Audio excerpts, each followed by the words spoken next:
You're listening to the Mississippi Outdoors Podcast. I'm your host, Matt Wyatt. And hey, guess what? This is episode 100 of the new Mississippi Outdoors Podcast. And appropriately today, we have MDWFP Director Lynn Posey on the show. Mississippi Outdoors is sponsored by Entergy Mississippi. Entergy is building a stronger and cleaner grid to power a brighter future and protect our great outdoors for generations to come.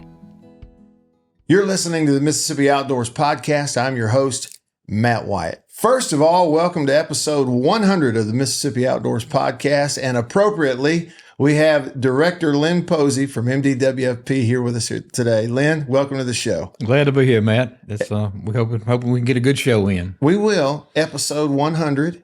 It's no small thing and kind of a nice round number. And we're really tickled that you get to be a part of it. And I'm tickled because you are a busy man. It's not that the door of your office isn't open, but not everybody gets to sit down with you for 45 minutes in a work day. I get to do that. So we're going to do that today, and I'm glad that we did the podcast. I had to learn a lot about podcasts, but I'm glad we got it going, and it's been a really big hit for folks. Yeah. Lynn, as director of MDWFP, so here's a big, broad question. Director at Mississippi Wildlife, Fisheries, and Parks. What is the job like? How do you even describe what a typical work day is like? It's busy. It's 6 bureaus and 700 plus people. But I learned a long time ago, you surround yourself with good people and let them do their job. And that's my job here is to provide the people here with what they need to do their job. And that's the way I kind of go at it every day. Yeah. In terms of coming in and becoming the director, take me back to when that happened for you and kind of what led to that. Well, I took a long and sordid turn to get here, but I'm glad I wound up here. I guess I was elected to the Mississippi State Senate in 88, I believe, and served for 20 years to 2007. But during the course of that time, I was chairman of the Wildlife and Fisheries Committee in the Senate, and I also handled appropriations for the department. So I had a little background in it, but took another turn and went to the Public Service Commission for 8 years, and had actually retired from government. And Dr. Polis contacted me, and he was thinking about retiring, and he asked me if I'd come to work as deputy director, and I did in 21. And one thing led to another, and I was appointed by Governor Reeves in September of 22 to become the actual director. So that's kind of a long way to get here, but I made it, and I've enjoyed it, and been here for as a little over 3 years now as the director.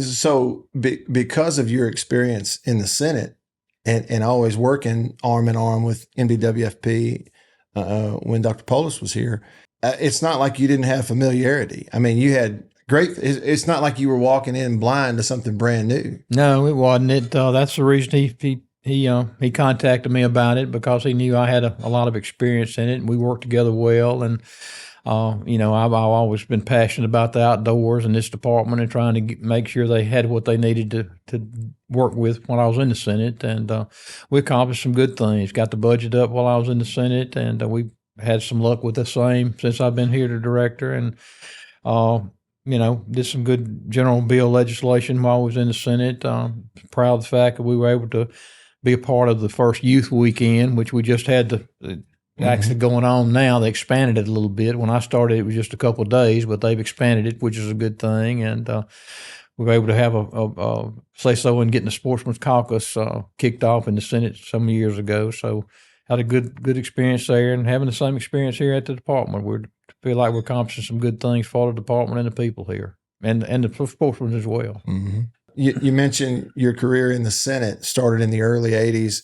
What led you into politics back then? Well, I had graduated from Mississippi State and was staying around to get my master's degree, and went home at Christmas one day, and I liked about 6 hours, I think, and I actually had about 3 that I had transferred, and a guy offered me a job, and I took it. Instead of going back to finishing graduate school, I went home and took the job, and went back and got involved with the in the little community and the Chamber of Commerce and different things like that. And I had my brother-in-law, Johnny Johnson, Copiah County. It was in the Copiah, Jefferson, Claiborne, Lincoln, and part of Hines at the time. But my brother-in-law called me and said, "You ought to run for Senate." And I said, "Well, I don't know about all that. I'm not, that'd be a new experience for me." But anyway, I checked with a few people and got permission from my bank to do that, and I ran and was fortunate. People were kind to me, and I was elected there. And I guess I owe it all to my brother-in-law and my wife for getting me where I'm at today, just to some extent. Yeah. And so you mentioned some of the things that you were involved with as a senator from the wildlife perspective and working with the department and the youth weekend. So it's a natural thought process for me thinking, okay, well, you went into that as an outdoorsman.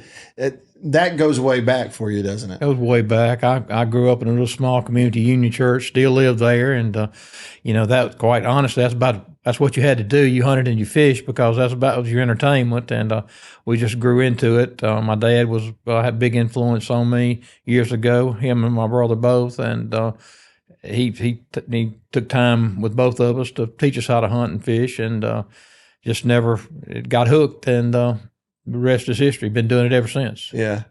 Union Church, you said? Union Church, little small community in southwestern Mississippi. Okay.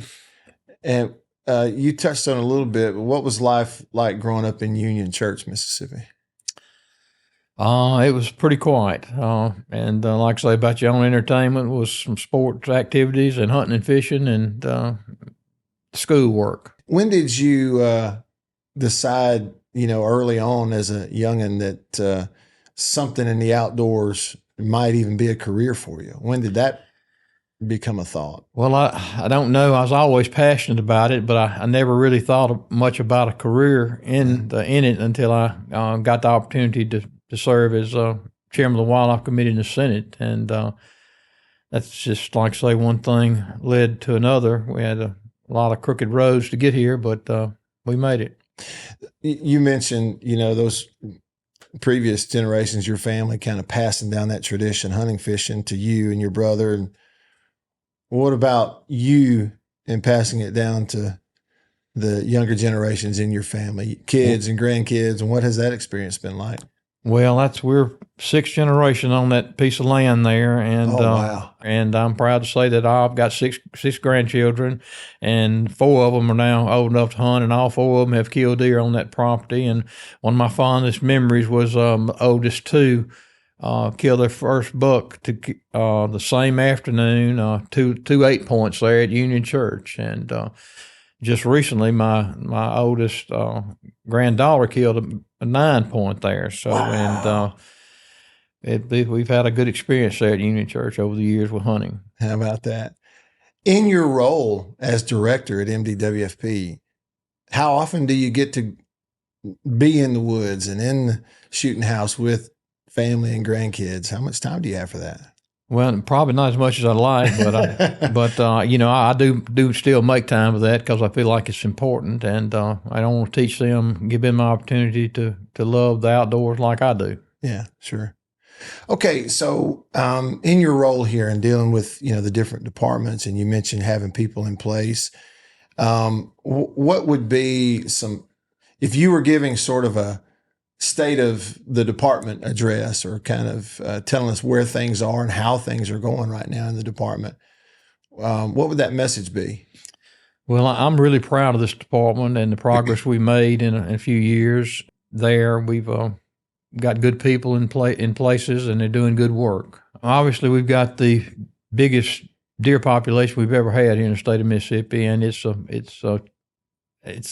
tough to manage a population like that because we've got a lot of people who don't want to shoot the does. They're after the big bucks, and that causes a problem. And of course, we're having to deal with CWD, and that's a problem. And we've got zones set up, and we're trying to follow the science and manage it as best we can. There is no cure for it just yet. We hope one day somebody will find something. And taking care of the deer population and really all the wildlife population is a goal that this department has to do the very best job we can to keep that resource intact, and that's what we're trying to do. Mm-hmm.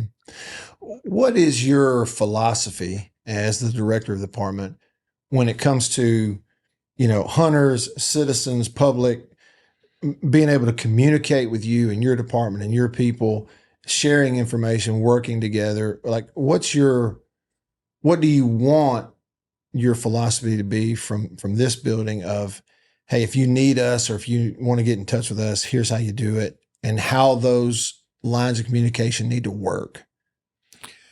Well, we touch people's lives every day in all 82 counties. So we've got people out there, and I don't think communication is a problem.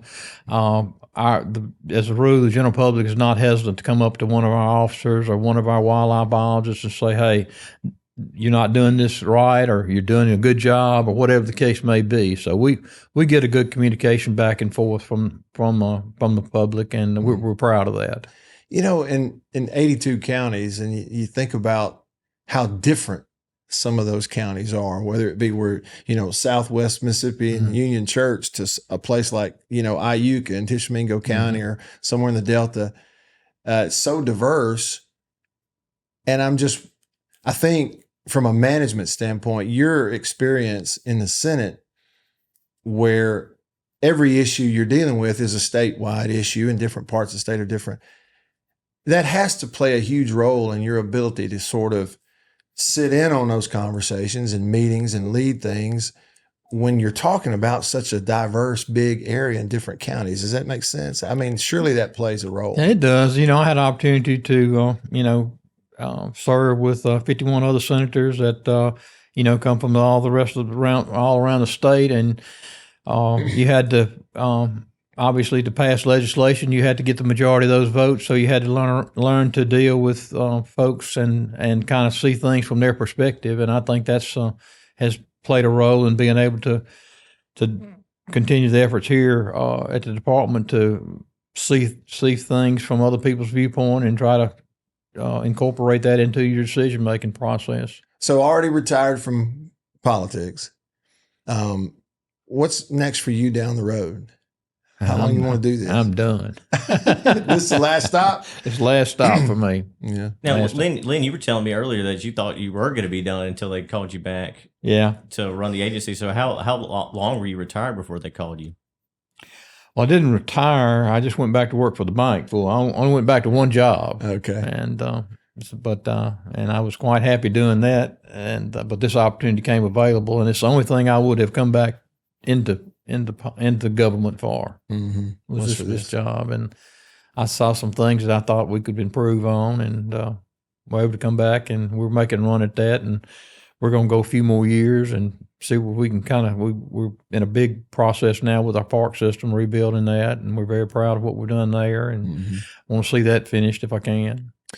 The park system and the state parks themselves in Mississippi, when you came back, did you feel like it's a thing of they're sort of hidden gems? Maybe we can promote them better, can service them better. Like, what's the goal there and the purpose that you see? Well, I don't think it's any secret that our parks had been somewhat neglected there and had gotten in a rundown, and we were able to go to the legislature and through their generosity, they gave us some money to start working on them, and that's what's turned the corner is the money that the legislature give us to do the work there. So we're rebuilding we think the way they want it done. I was just thinking about one I've never been to this morning, near one of the wildlife management areas. It's over at Sky Lake. Okay, because I'd been to Missouri this past weekend for football, and to kill some time instead of sitting around the hotel, I went there in Missouri and visited an oak tree that's 400 years old. It's a 400-year-old oak tree. So then I got curious and I Googled oldest trees in Mississippi, and among the list of top 3 or 4, it mentioned these big cypress trees, I believe is what it was. Yeah, it is cypress. At Sky Lake. For example, one of them, I think they said circumference is like 45 or 46 feet around the base of this one cypress It's huge. tree. Have you seen it? I've seen it. I've been there. At Sky Lake Wildlife Management Area, and they said they had a walking pavilion. So I was just before you came in, Googling, thinking, all right, I'm going to plan that trip and go see that. Well, need to wait a while. We've had had to close the walkway out to the big cypress tree. You can get there on the ground, but you can't use the walkway. We've got to get some money together to see if we can't get repaired. It's about, because it floods, it's probably 25 foot in the air, so we've got some safety concerns there that we're having to deal with. Well, okay, and that's a great example, isn't it? It's like, from a management perspective, whether it's parks or, WMAs or whatever, it's not like, hey, we went and fixed something, we're done with that, we're good. It doesn't stay fixed. Like, it's an ongoing thing to keep it. I think probably with a lot of other state agencies, but this one in particular, you deal with so much. Most of our activities on the outside, and nature's in control, whether we want it to be or not, and we have to deal with what comes up. Yeah. What areas of progress, and you touched on a little bit already, but areas of progress since you came into the role are you most proud of? Well, I think one of the major things that was a concern to me when I got here is we will continue to lose our law enforcement officers after we spent a lot of money training them and putting them in place. We will continue to lose them from a salary standpoint. And I think we've got that in now over the last couple of years. We've been beginning to bring their salaries in line. It's probably not where they should be, but they're getting there. And same way with some of the other employees here, is we've been able to go give some different raises in place, and a career ladder is still in place for our law enforcement. And I think we realize as a state agency we can't pay a lot of times what the private sector can, but we need to be at least competitive to keep our people after we've paid to train them. From the place where that money comes from, how do you impress upon them, the importance of law enforcement in the wildlife agency, and how do you communicate that? Well, obviously you have to go to the legislature and have a plan in place and just persuade them to, we need this and here's why. And that's kind of the way I've always looked at it. We don't go without a plan and some money figures to back that up. And so far we've been successful, and along with getting the law enforcement pay raised in place, and we'll be working on some of the biologist stuff next, and getting the money for the parks. And I think everybody's been really pleased with that. We're about probably maybe a little over halfway through the park system, reworking the parks, and got 3 major parks getting scheduled to reopen here again pretty quickly. So yeah, and I think folks will like it. We put Wi-Fi in some of them. We tried to go into these parks and rebuild them from top to bottom, where the infrastructure's, most folks don't realize, but some of these parks are just like a small city. I mean, you have to have water, sewer. It's a big deal. Yeah, yeah.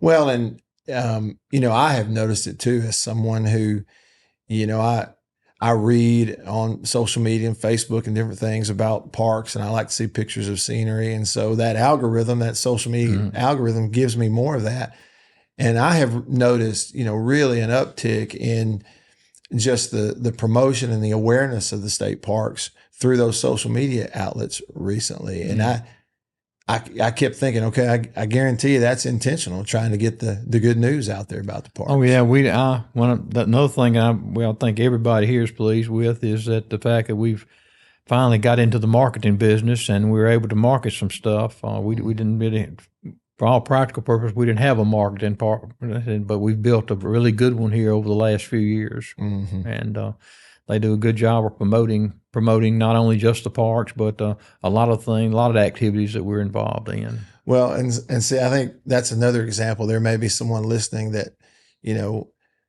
might have always had the idea, okay, well, the director at Mississippi Department of Wildlife, Fisheries, and Parks is hunting and fishing. That's it. Oh. That's not it, is it? No, it's a lot more to it than just hunting and fishing. And sometimes you wonder, if you're gonna have time to go hunting and fishing, because you're dealing with everything else. But sure, that's I'm not complaining though. Yeah, sure. Let's talk briefly about licenses. The purchasing, online, in person, those kind of things. Hunting license, fishing license, and the importance. Really, that being the question, the importance of, again, hunter fishermen knowing where, when, how, and in a seamless way, being able to go and purchase a license. Where is that? Well, let me begin by saying when I got here, realized that we had two really outdated systems, and that was for hunting, fishing license, as well as parks. So both of them were over 18 years old, and the new technology has just been it's far surpassed what these older systems could do. And I just decided it was time that we need to bite the bullet and try to get some new systems in. And we've worked through some pretty tough times trying to get them in place, and folks have fussed a little bit. But I promise you, when we get these things working here, and it won't be too much longer, they'll be working the way they're supposed to be working. They're going to be glad we did what we did. So it was important to get those two systems in place for hunting and fishing license and camping and parks. But the hunting and fishing license, what's so important to this agency, in the fact that we get a lot of federal dollars for if we sell a license, we get it matched by federal dollars, and we don't generally, until recently, we didn't get very much general fund appropriation. So our budget was based on the number of licenses we sold and how much federal money we could recoup. So it's really important for those listening to this thing. If you hadn't bought your hunting license, go buy it, and I bought all 6 of my grandkids a lifetime license, and things like that. It really means a lot to this department because it's the money we use to run WMAs where you want to go hunt, to keep the state lakes going where you want to go fish. So license dollars are extremely important to us. And so, for people listening, people like me, what we have to understand is when we buy that license, we're really doing more than just buying a license. We're sort of giving and pitching in on what is going to support and kind of keep these things we love going. You're buying into the outdoor world. I mean, that's just what you're doing. It allows us to keep our facilities up to date and in place, and that's what folks enjoy. The commission, what is the commission, and how does that relationship work here? Well, right now the commission is made up of 5 commissioners appointed by the governor, and they each represent a certain part of the state, and we meet monthly and deal with the issues, get projects approved and things of that nature. So. Yeah, the commission, is that something that you worked with and were involved with when you were in the Senate? Yeah, I dealt with all the commissioners over the years. Actually, the Senate and still does confirms the people that are appointed by the governor. So I got an opportunity to meet all the commissioners over a 20-year period of time that were coming on. So and then now I get to met with these guys and get to deal with them. What's the advantage for wildlife and fishing in Mississippi and the department with the commission, having that commission? What's the advantage? Well, I think each of them are, of course, obviously appointed by the governor, and I think the governor selects people who are sportsmen. That's what the law tells him to do, and each one of them brings a unique perspective to it and to the table when we're dealing with wildlife issues. So I think it's good to have that kind of to some extent, they are more than an advisory board, but to me, they give a lot of good advice. So, Lynn, it really is a pleasure to get to talk to you. One last question: is there anything that you've learned about the department or about the position of director at MDWFP once you got into that role that you really didn't know or weren't aware of coming into the role when you got it? I wouldn't say it was anything new, but and I've had to deal with it in various situations over the course of my different jobs and everything. But it's I guess the number of people that you have to deal with and try to see, the issues from their perspective as well as yours. And I think that's the biggest thing. We deal with the general public, and of course we've got law enforcement here, we've got parks people, we've got biologists, and everybody looks at everything a little bit different. So you kind of got to find a middle ground there to make it work. a big group and diverse group of people and backgrounds. Yeah. And in 2025, even podcast people. Yeah. Right here in the department. Right here. Yes, sir. Yeah. Lynn, it really is great to get to talk to you. Thank you so much for your time. Yeah, I appreciate the opportunity, Matt. He is Lynn Posey, Director at MDWFP, and we thank you for listening, and we'll see you outdoors.